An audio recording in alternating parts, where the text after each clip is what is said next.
vocês? Sou o professor Pedro Passos e o tema da aula de hoje é sobre potenciação e radiciação de números racionais. Lembrando que esses números são aqueles que podem ser representados por uma fração de números inteiros. Vamos aprender um pouco mais? Então, primeiro vamos à potenciação com números racionais. Antes, vamos lembrar o que é potenciação. Potenciação é uma operação matemática que representa a multiplicação de fatores iguais. Vamos ver um exemplo. 0,4 vezes 0,4. Temos dois fatores iguais de 0,4, que é um número decimal exato, e por isso ele pode ser representado na forma de fração. Então ele é um número racional. Então vamos ver como representar essa multiplicação na forma de potenciação. Reparem que o fator que se repete, 0,4, é chamado de base. Já a quantidade de vezes que ele se repete, que são duas, representado pelo número 2, é o expoente. E o resultado da multiplicação 0,4 vezes 0,4, que é igual a 0,16, é a potência. Assim, nós lemos da seguinte forma: 0,4 elevado ao quadrado é igual a potência 0,16. Então, vamos ver um problema onde nós utilizamos a potenciação. Senhor Luiz é pedreiro e trabalha com revestimentos. Irá revestir uma das paredes do quarto de sua filha. Para isso, precisará calcular a área dessa parede, para comprar a quantidade correta de cerâmica que é vendida por metro quadrado. Então, vamos ajudá-lo a fazer os cálculos. Vamos supor que a parede do Sr. Luiz tem as dimensões de 3,4 por 3,4 metros, ou seja, ela é quadrada. Agora, precisamos lembrar da fórmula da área. A área é igual ao lado ao quadrado. Assim, temos que a área é igual a 3,4 ao quadrado. O expoente indica quantas vezes eu vou multiplicar a base por ela mesma. Ou seja, a área é igual a 3,4 vezes 3,4, ou seja, 2 fatores de 3,4. Então, vamos fazer essa conta. 3,4 vezes 3,4. Notem que nós estamos multiplicando um número decimal exato. E tem vírgula. Eu vou fazer a conta esquecendo a vírgula e no final nós colocamos novamente. Primeiro vamos fazer 4 vezes 4, que é 16. Então deixamos o 6 embaixo e subimos o 1 em cima do 3. Agora 4 vezes 3, que é 12, somando 1, dá 13. Deixamos o 13 à esquerda do 6. Vamos colocar um 0 para continuar a conta. Agora vou multiplicar o 3. 3 vezes 4 dá 12. Então vamos deixar 2 embaixo e subir 1 novamente. E 3 vezes 3 é 9. Mais 1 dá 10. Então vamos colocar 10 ao lado do 20. E agora vamos somar esses valores. 136 mais 1020. 6 mais 0 dá 6. 3 mais 2 é 5. 1 mais 0 é 1. E como 1 não tem ninguém para somar, vamos repeti-lo. Agora é hora de encaixar novamente as vírgulas. Reparem que eu tenho uma casa decimal no fator de cima e mais uma no fator de baixo. Então, tenho no total 2 casas decimais. Vamos deslocar essas casas decimais da direita para a esquerda. Então, andando 2 casas decimais da direita para a esquerda, a vírgula ficará entre o 1 e o 5. Assim, o resultado encontrado é de 11,56. Isso significa que a parede do quarto possui 11,56 metros quadrados. Essa é a quantidade de cerâmica que o Sr. Luiz precisará comprar para revestir o quarto da sua filha. Então, vamos a outro problema que envolve potenciação de números racionais.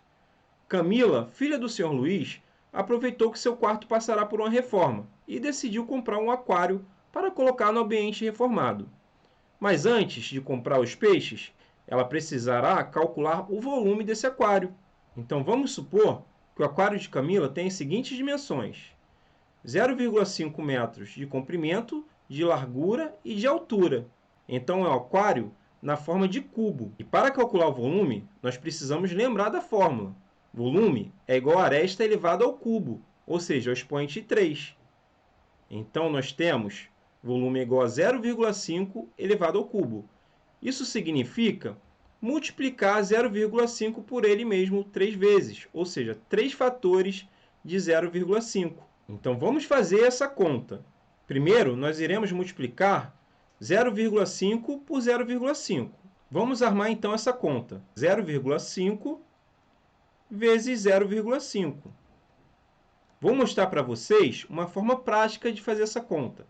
Vamos esquecer a vírgula e o zero e multiplicar somente o 5.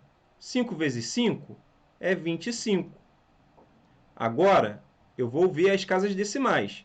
Eu tenho uma casa decimal em cima e uma casa decimal embaixo. Então, eu tenho duas casas decimais. Isso significa que eu vou deslocar a vírgula da direita para a esquerda duas vezes. Assim, a vírgula para à frente do 2. Para dar significado a esse número, nós preenchemos o zero à esquerda da vírgula. Então, 0,5 vezes 0,5 é igual a 0,25.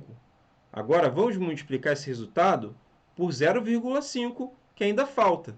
Nós podemos aproveitar essa conta. Vamos colocar 0,5 embaixo do 0,25 e multiplicar. Vamos utilizar o mesmo raciocínio anterior. Esquecemos o zero e as vírgulas e vamos multiplicar 25 por 5. 5 vezes 5 é 25. Então, colocamos o 5 e subimos 2 em cima desse 2. Agora, vamos multiplicar 5 vezes 2, que é 10. Somando com 2, dá 12. Mas olha só, eu esqueci as vírgulas, tenho que colocá-las novamente.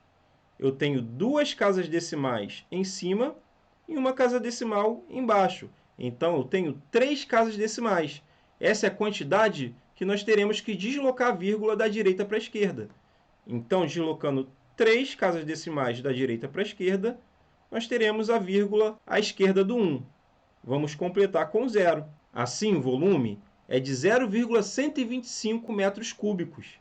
Mas olha só, nós costumamos utilizar também as medidas de capacidade, e a principal é o litro. Então, nós podemos também dar essa resposta em litros. Observem, 1 metro cúbico equivale a 1.000 litros. Assim, nós podemos multiplicar 0,125 por 1.000 e achar a resposta em litros também. Então, vamos fazer essa conta. Multiplicando 0,125 por 1.000, basta deslocar a mesma quantidade de casas decimais para a direita de acordo com a quantidade de zeros. Então, vamos deslocar 1, 2, 3 casas decimais para a direita. Assim, o resultado é igual a 125, ou seja, isso equivale a 125 litros. E assim, nós também ajudamos Camila, pois o aquário possui 0,125 metros cúbicos ou 125 litros. Está vendo como não é tão difícil?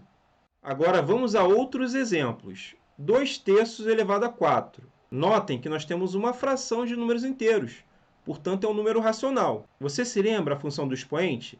Ele indica a quantidade de fatores da base. Então, eu vou multiplicar a base, que é 2/3, por ela mesma 4 vezes. E por se tratar de uma multiplicação de frações, nós iremos multiplicar os numeradores e multiplicar os denominadores.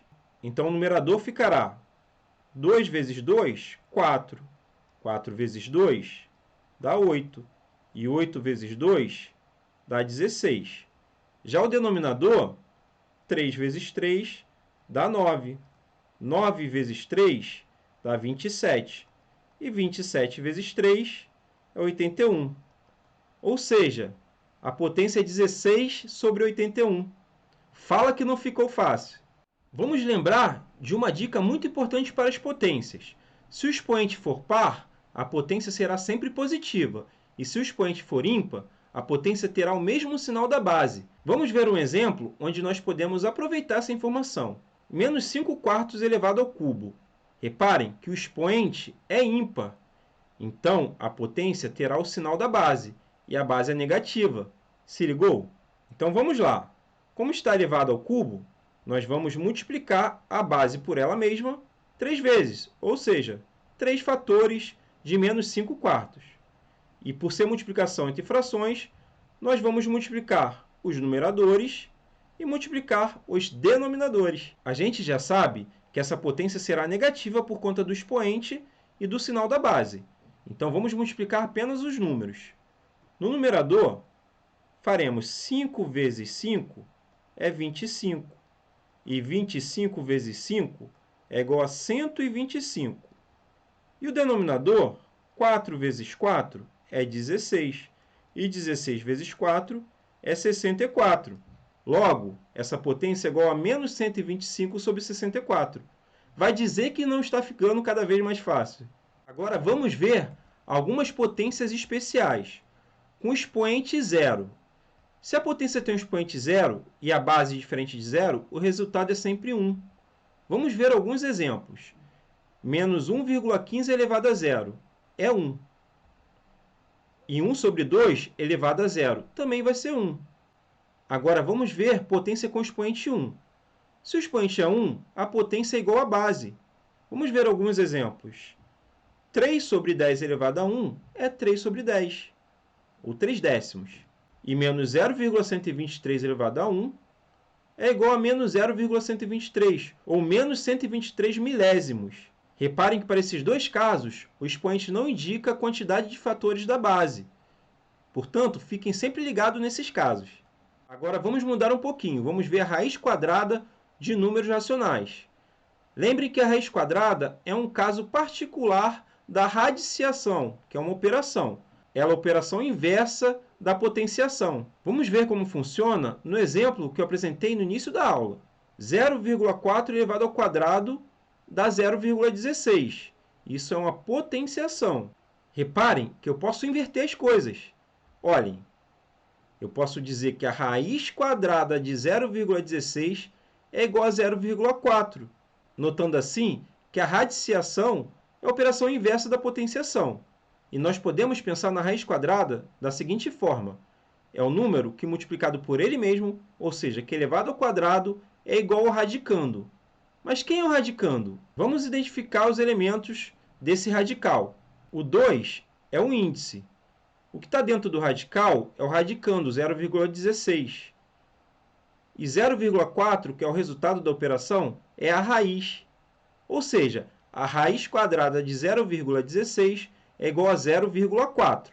E observem, na maioria das vezes, vocês vão ver a raiz quadrada sem um índice. Assim, se eu tiver um radical sem mostrar o índice, significa que tem um 2 ali escondidinho.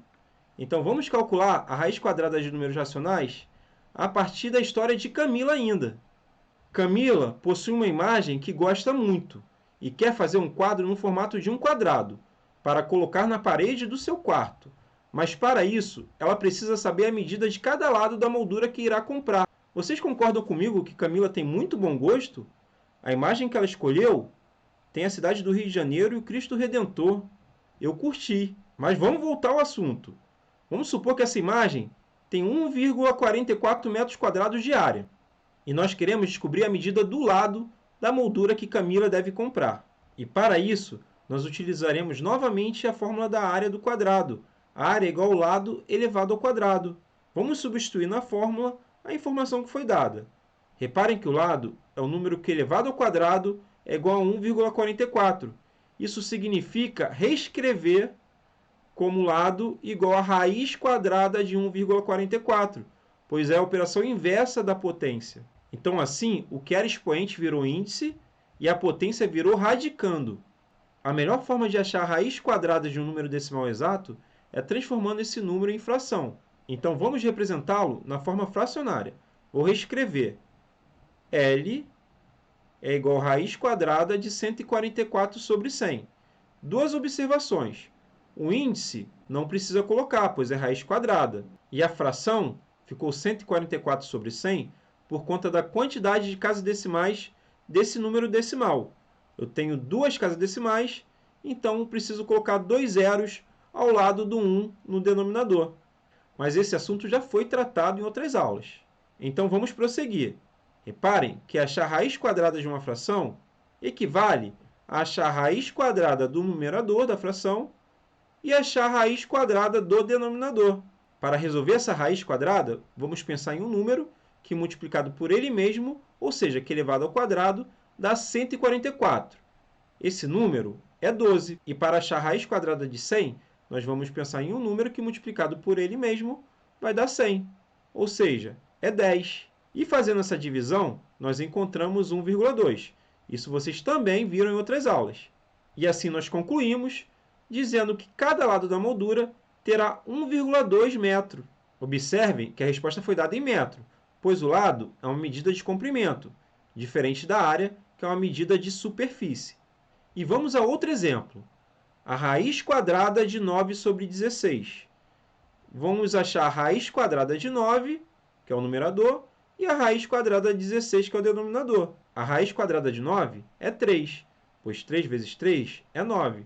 E a raiz quadrada de 16 é 4, pois 4 vezes 4 é igual a 16. Ou seja, o resultado dessa raiz é 3/4, que também pode ser representado na forma decimal, pois ao dividir 3 por 4, nós encontramos 0,75.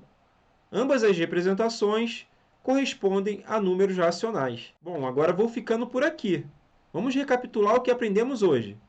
Associar a potenciação à multiplicação com fatores iguais, calcular potências com números racionais, identificar a radiciação como operação inversa da potenciação e vice-versa, calcular a raiz quadrada de números racionais e resolver situações problema envolvendo diferentes significados das operações de potenciação e radiciação. Espero que tenham curtido a aula. Façam os exercícios correspondentes no material didático Rieduca. Até logo!